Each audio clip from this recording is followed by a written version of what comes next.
Welcome to the Columbus Area United Way Connecting Community podcast. This is where we interview local nonprofit leaders and explore how we can collaborate to have a thriving community.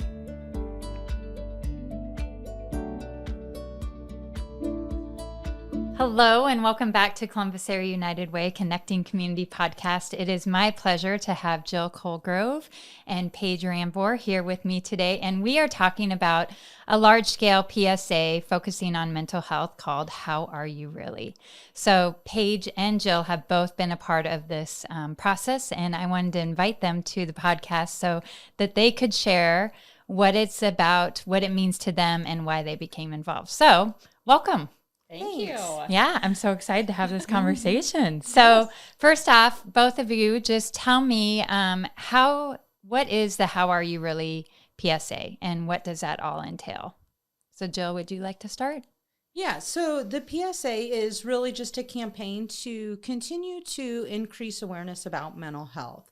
And it was all started, we continue to see the concerns that mental health presents with young people, with adults, and always wanting to continue to find ways to make an impact and help people. And so we came together as a group and said, what can we do? And, to keep it kind of general, to keep raising the awareness, and said, let's pull some ideas together. And we came up with the PSA campaign. Okay. So, and Paige, when the How Are You Really campaign started, you really were there from the beginning, as was Jill. So from that beginning, what was the first element of discussion? I mean, what was the community members talking about, and how did this all come together, and how did the How Are You Really message really develop?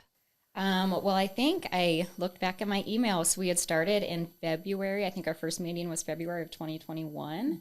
And just, I think it started by getting different community members on board in different areas so that we had a good representation of people that we're working with, all of our adults, our youth, and mental health related.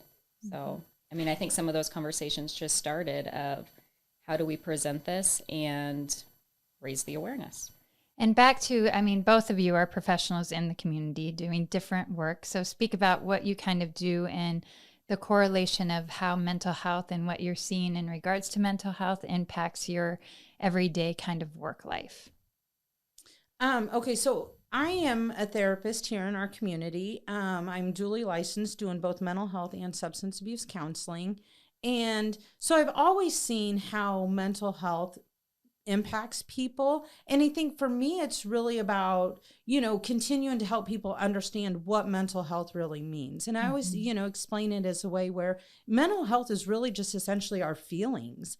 It can be happy, it can be sad, it can be frustrated, all of those. And that's all included in mental health. And so, my joke with people is always, if you say you don't have mental health, then you're fibbing, because we all do. The key is really when those feelings start to kind of overpower or overtake or consume our thoughts or our activities, and what can we do to get those better managed? And so, I've always seen that, life gets busy, life throws curveballs at us. And so, that puts our feelings at different levels. And so I would say, anybody that is experiencing those, and it doesn't even have to be significant, even just small ones, talking about that is so beneficial. And that's the biggest thing is I want people to always know is just being able to share those feelings and put that out loud to a neutral party is very beneficial.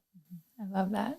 Paige? Yeah, so I am a high school counselor at Lakeview, and I work with mental health, I feel like, on a daily basis. It's becoming more and more of something that we do talk about in education, and it affects our students as we're educating the whole child. Mental health is a big part of that. So just making sure that they have the support and the resources within our building and our community so that they can be successful in the classroom and then as they go on after graduation. Awesome. I love that aspect of the reality is, both of you agree, is we all have mental health, but there's still this stigma around mental health. And so that's one of the areas that the PSA is trying to bring forth awareness and knowledge, is the aspect that we all have mental health, right? And like you said, Jill, like life might throw curveballs at us, and that, we're doing fine and we may not have a mental health concern, but there might be times in our life where it might be beneficial to seek other resources out. So when speaking about the PSA, I know there's 2 phases. So there was phase 1 and then phase 2 is starting now. What did phase 1 really entail? What was the purpose behind the messaging, and who was involved in that in regards to the video PSAs and sharing information? Yeah, so the first phase was really just about kind of getting the word out. Like, that how are you really? It's just having people really be kind of evaluating. So many times people are like, oh, I'm good, I'm fine. But sometimes we're struggling, and it's really having people kind of take an honest look. How are you really? And just knowing that they're not alone. And so, we did videos with just a lot of people from, the community and around, that is just normal people like you and I that have those, like, yeah, today might be kind of a rough day, or, no, I'm not doing great right now. So really trying to bring, again, that whole community awareness back to taking just an honest look at how are you really? Yeah, I love that. And then the second phase is really focusing on youth. Can you talk a little bit more about that, Paige, and what that might entail and look like? Yeah, so I think focusing on youth, and as we looked at some of those videos and some of those people that were involved in those videos, like Kurt Frenzen at Lakeview was one of our representatives, I guess, and just some of those that our youth are going to recognize and really see that it is okay to talk about mental health.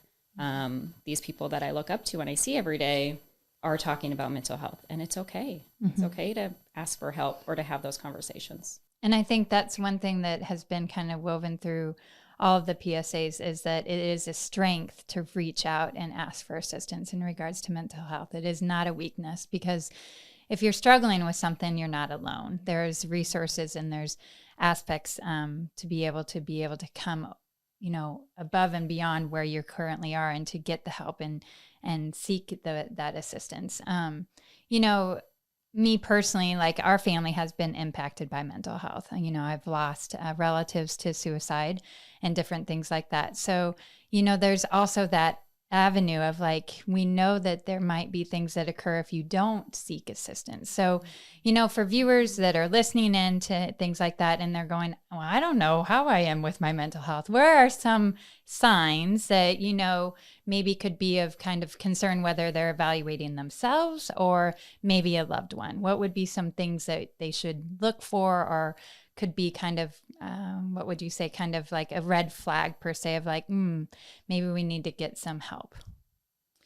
So I would always say is, when life is kind of off kilter, when we're out of our routine. So when, we're having a little bit more difficult time trying to focus, or our sleep, or our eating, or, maybe we feel a little bit more irritable. So, again, some of those normal behaviors are kind of off, and not when it's off for a day or two, but when we notice that feeling of being off is now lasting for, a few days or a week, or even longer for sure, is, that's a time where we start saying, okay, what can I do to help me get back to my norm, or get back to my baseline? Awesome. Anything that you'd like to add, Paige? I think sometimes with our students, what we talk to our teachers about is just noticing any change in behavior, noticing if they're withdrawn, if they're not going out for activities that they previously did. Maybe they're not turning in homework, and that's not typically like them, or just not talking to their peers as much. So just some of those signs to notice, like, this isn't their typical behavior. Let's check in and see what's going on. And I've had, where I'm at in my age in life is that I have many friends that have teenagers, and oftentimes we'll have conversations, and, change in their behavior might be chalked up to, oh, that's just the teenage years. They're withdrawn, they go to their room, etc. But where, as a parent, do you go, okay, how do I continue to maybe bring up conversation to make sure that they are doing okay? What are those things that might just be quote unquote kind of normal teenage kind of years, and where would the line be of like, I'm kind of really concerned? How do you clarify that for a parent? So I think it's really about like getting creative and kind of doing things to meet them. We have to find a balance. We need to let them have that time in their room, kind of have that independence and that autonomy. But it's also about, sometimes maybe changing what our typical expectations. So, typically if we all used to hang out in the living room, watch a show or talk, and they're not up, maybe it means, hey, I'm just going to go to their room and sit on their bed and just kind of talk with them. But it's about being more present. And I think that's the key, is instead of asking maybe them to get out of their room, maybe it's us joining them in their room, or, finding that way to kind of look at things differently. And what we find is by doing that, ultimately engages them where they start to maybe come out of their room more. So like with it's kind of switching gears, but so with mental health, knowing that we all have it and it's kind of taking care of the whole body, right? Like, so you want to make sure that you're healthy and you're taking care of your mental health. So what are some basic, simple ways that maybe you all take care of your mental health, or even just suggestions of ways that you can take care of your mental health? What does that mean and what does that look like? I think sometimes it's just doing those things that you enjoy, whether that's spending the time with your family. Maybe it's something simple as, I'm going to put my phone away for a little while. I'm going to get off social media and just clear my head, or go for a walk, read a book that I enjoy. Just doing something for yourself and taking time for that self-care is very important. Yeah, I agree. And, for me, I also just love being outside. I am an outside person, but I just know outside just does good. And even on those cold days, as much as I complain about the wind and the cold, getting outside and just taking a couple breaths of that fresh air does so good. And I know it's also been, like, for me personally, really difficult to learn how to just sit and do nothing, and that's okay. That I just don't have to be busy all the time doing something. If the dishes don't get done until later on, it's fine. I don't have to stress about it. Like, just sit and relax and enjoy the moment. That's good advice. So in regards to the PSA, it's video-based, social media-based. Is there other information and resources that people can find in regards to that? And if so, what are they? Yeah, so I mean, if you look at the website, there are the videos on there. There's also resources in just how to have some of those conversations. So if somebody does want to talk about their mental health, or you're concerned about somebody and you don't know how to start that conversation, there are those conversation starters. There's also the screeners that you can take. So if you're concerned about yourself, or there's even a button that if you're concerned about a child, like those are things that you can put in just to see if kind of what that brings up, and if you do have any concerns or. Perfect. Can I just add, I think that, speaking of that screener, I think it was really awesome that, we can get online and look, and there's just hundreds of options. And I think it's really cool that, as our committee came together, we did a lot of screening the screenings to kind of find out what is going to be most helpful for people. Also finding ones that are in Spanish, for people that aren't able to necessarily read or speak English very well. And so again, I think it's a great resource, so people don't have to be like, which one do I use and what does this mean? That's a great point, to remind people that everything with the PSA is offered in both English and Spanish. And that's important because we want to ensure that people have access and can be able to just go on and find information as they need it. So both of you, I appreciate everything that you do and what you've provided to the PSA and the How Are You. So when you look at the PSA and your hopes, what is your hope as a person who worked with the PSA and the community collaborative that was working on that? What is your hope that the PSA will do for our community?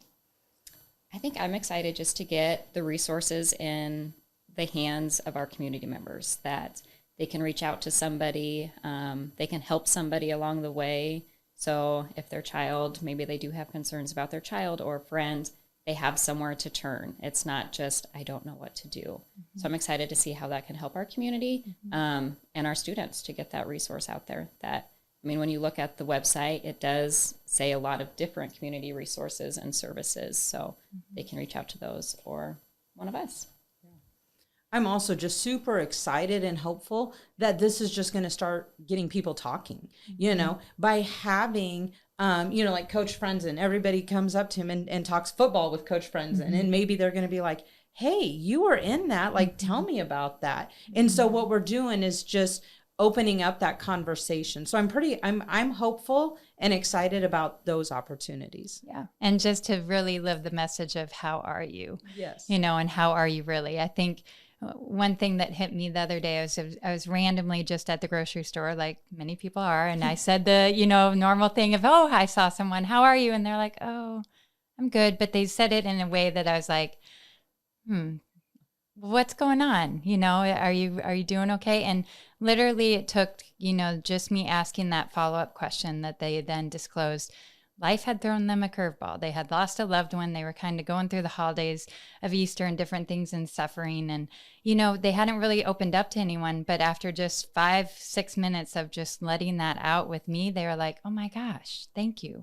And sometimes that really is just all people need, is just someone to actually hear them and for someone to just listen.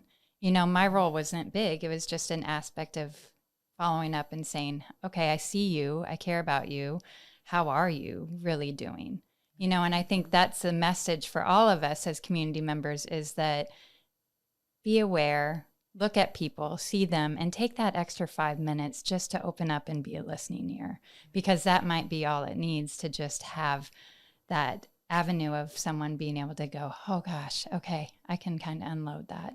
So, because we all go through life, right? And we all don't know what tomorrow will bring, but we have the blessing of today. So one thing I always ask as my guests are leaving the show is that I'm always curious to know, what is your go-to karaoke song? Or what is your favorite author and book? Oh my. I threw him a curveball. Karaoke song. I'm going to go karaoke. I am a Shania Twain fan. So Any Man of Mine would definitely be my karaoke song. Nice. Okay. That is a good one. So I have to secretly admit, you know, my weakness, and most people know this, is always my lack of ability to remember names. And so, like, I'm sitting here thinking about these songs, but the names are, like, not coming to me. You can sing it if you'd like. I was just gonna right now. I'm like, but so there's always okay. This name is like, he's an it's not John Mellencamp. Oh yeah, some of John his Cougar Mellencamp? Yes, that's it. I was like, oh, under pressure it came to me. Some of his are pretty fun. You know, like whether it's like Jack and Diane or like Cherry Bomb. A couple of those are always really fun. Those are good and ones. Everybody, I always think, loves those and gets into those. So karaoke, it's a good way to take care of your mental health too. oh, music is a beautiful thing. Music is a beautiful thing. I cannot sing, but I appreciate music. Yes. Thank you, both of you, for being a part of this and being part of the How Are You Really PSA. I've been honored and pleasured to just have you both work alongside with that. The website that they are referring to is columbusunitedway.com. The resources for the How Are You Really campaign can be found there. So thank you both for your time. Thank Thank you.